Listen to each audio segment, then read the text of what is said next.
I'm Miles Martin in Nenana, Alaska. This is the second part to creating a commemorative coin for my community of Nenana.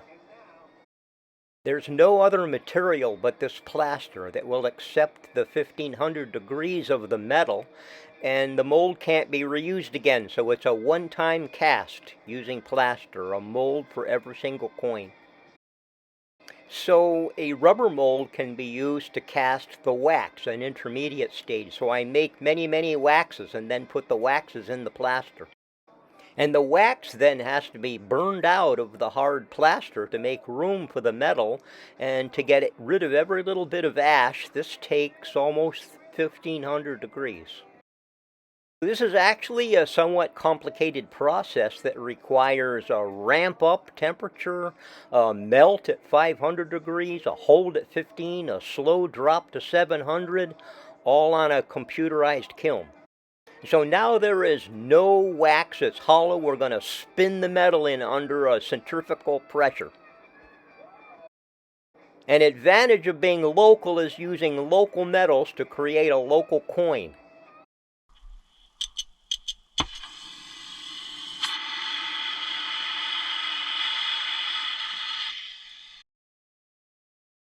And I might add here that it's not possible to cast copper because the plaster cannot handle the high molten temperature of the copper. Note that I'm doing it anyway, and I suggest that people view my video on being safe. At all times, be safe. And follow directions and be neat and clean and all that good stuff.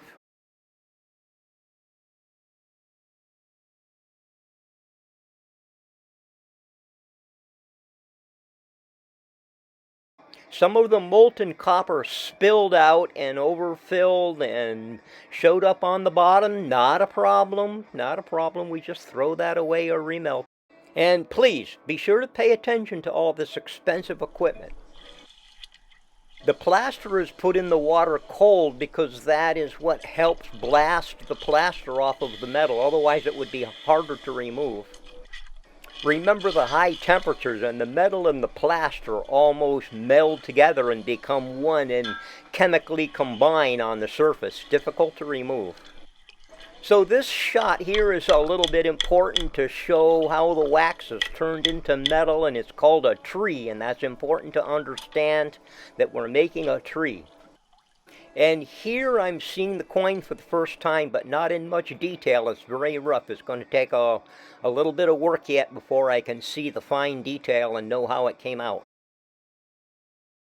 I need to be working on more than one project at a time, sometimes 4 or 5 projects that have to get set aside temporarily. You can see there's still a lot of plaster on the objects, and the seam of the mold is showing, so a lot of that has to get cut off and sanded to get a good view of what I'm going to have as a finished product. You can see there's going to be some issues, but I don't know how bad or if they can be fixed on every individual coin or what I'm going to do about it. I want to see a final product before I decide what to do. This is ceramic grit, just like you would use with a rock tumbler, and there's 3 different grit grades, and I'm starting with the roughest. And so this is a double batch, and it's like a $50 rock tumbler I'm using. And soap is used to help wash away the plaster. So I'm getting a much better view now of the coin, and it's not coming out as good as my normal castings that I did along with the coin that I'm more used to doing. The coin is presenting some specific problems unique to creating a coin that I'm learning about as I go. And there would be no instructions out there to create a coin using the equipment I'm using, and keep in mind, everybody says it's impossible to do it with copper, and I'm already doing that.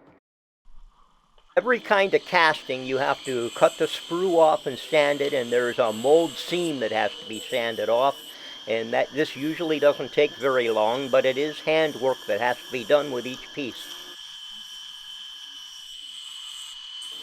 So after looking at this closely, after I've done a halfway decent sanding on it, I'm just not happy. It's a mold problem. I have to go all the way back to the beginning and make about a 5th mold. I've made over 5 molds now. But I'm having fun, I'm confident, I'm not discouraged. I know that I can end up with a decent end product finally when I'm done.